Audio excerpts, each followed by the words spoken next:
brought to you by Silver Pumps and Motors. Top quality और consistent performance के लिए सिर्फ सिल्वर पंप्स नाम याद रखना. సచివాలయ భూములపై సచివాలయంలో సుదీర్ఘ సమావేశం జరుగుతోంది. ఇప్పటికే చీఫ్ సెక్రటరీతో సహా అధికారులతో ఒక దశ సమీక్ష పూర్తయిపోయింది.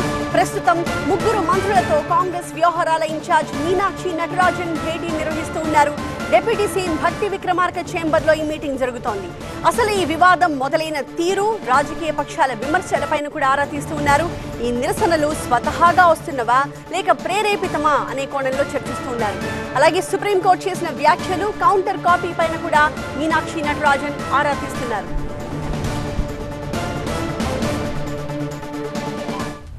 మరింత సమాచారంతో మా ప్రతినిధి ప్రభాకర్ లైవ్ లో సిద్ధంగా ఉన్నారు. అతనితో మాట్లాడదాం.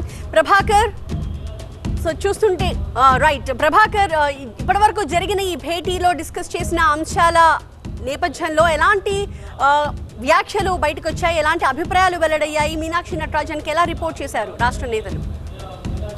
ముగ్గురు మంత్రులు పొంగులేటి అట్లాగే శ్రీధర్ బాబు బట్టి, ఈ ముగ్గురు మంత్రులు కూడా కొద్దిసేపటి క్రితమే మీనాక్షి నటరాజన్తో సమావేశమయ్యారు. బట్టి ఛాంబర్లో ఈ సమావేశం జరుగుతుంది.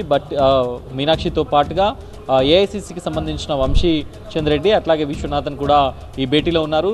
సో కంచగచ్చిబౌలి హెచ్సియుకు సంబంధించిన వ్యవహారం మొదట ఎక్కడ స్టార్ట్ అయింది? కాంగ్రెస్ ప్రభుత్వం ఇందిరాగాంధీ ఉన్నప్పుడు కానీ, లేకపోతే మొదట ఈ మొత్తం యూనివర్సిటీ ఏర్పడినప్పటి నుంచి యూనివర్సిటీకి సంబంధించిన ఈ భూముల వ్యవహారం ఎలా ఉండింది, ఈ భూములు ఎక్కడి నుంచి ఎవరికి సంక్రమించాయి, ఎట్లా దీన్ని ట్రాన్స్ఫర్ అయ్యాయి, ఎప్పుడు కోర్టు కేసులోకి వెళ్ళింది అనే అంశాలను సుదీర్ఘంగా చర్చిస్తున్నారు. సో దీనికి సంబంధించి ఒకవేళ దీన్ని ఫ్యూచర్లో ఈ 400 ఎకరాలు ఇప్పుడు యూనివర్సిటీ నుంచి ప్రభుత్వానికి వచ్చింది. ప్రభుత్వం ఆల్రెడీ దానికి కాంపన్సేషన్గా 397 ఎకర్స్ ఇదే సర్వే నెంబర్ 25లో గోపన్పల్లిలో ఇచ్చింది. కాబట్టి ఈ 400 ఎకర్స్ ఇప్పుడు ప్రభుత్వంతో ఉంది.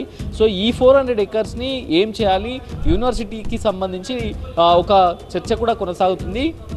యూనివర్సిటీని తరలిస్తారని, ఏకో పార్క్ చేస్తారని ఇట్లాంటి ప్రచారం కూడా జరుగుతుంది. సో వీటికి సంబంధించిన అంశాలను కూడా పూర్తి స్థాయిలో డిస్కస్ చేయనున్నారు. సో దీనికి సంబంధించి ఇప్పుడు 16వ తేదీన కోర్టులో అధికారులకు సంబంధించిన బృందం సమాధానం ఇవ్వాల్సి ఉంది. సో దాంట్లో భాగంగానే ఒక అఫిడవిట్ కూడా ఇచ్చే ఆలోచనలో ఉన్నట్టుగా తెలుస్తుంది. సో ఇది మనకంతున్న సమాచారం మేరకైతే ఒక అఫిడవిట్ను దాఖలు చేయాలి కోర్టులో. సో దీనికి సంబంధించిన పూర్తి వివరాలను వెల్లడించాలి అనేది అయితే ప్రభుత్వం భావిస్తుంది. ఇక అటు అధికారులతో పాటుగా మంత్రులు కూడా దీనిపైన పూర్తి స్థాయిలో చేసి సంప్రదింపులు రేపటి నుంచి ప్రారంభం కానున్నాయి. ఈ ముగ్గురు మంత్రులే కాకుండా రేపటి నుంచి హెచ్సియు విద్యార్థులు, హెచ్సియు కమిటీ అట్లాగే పౌర సంఘాల నేతలు, చాలామంది ప్రొఫెసర్లు, వీళ్ళందరితో కూడా కమిటీ సంప్రదింపులు జరపబోతుంది. ఆ సంప్రదింపుల్లో భాగంగా వచ్చిన అవుట్పుట్ డ్రాఫ్ట్ని మళ్ళీ ఒకసారి దాన్ని సీఎం రివ్యూ చేస్తారు. సీఎం రివ్యూ చేసిన తర్వాత హెచ్సియు పైన నిర్ణయాన్ని తీసుకుంటారు అనేది అయితే చూడాల్సి ఉంది. ఇప్పుడైతే సమావేశం ప్రారంభమైంది. ఇంకొక గంట సేపు అయితే కొనసాగే అవకాశం కనిపిస్తుంది. సీఎం కూడా సచివాలయంలోనే ఉన్నారు. ఇప్పటివరకు సచివాలయంలో కొన్ని మీటింగ్స్ అయ్యాయి.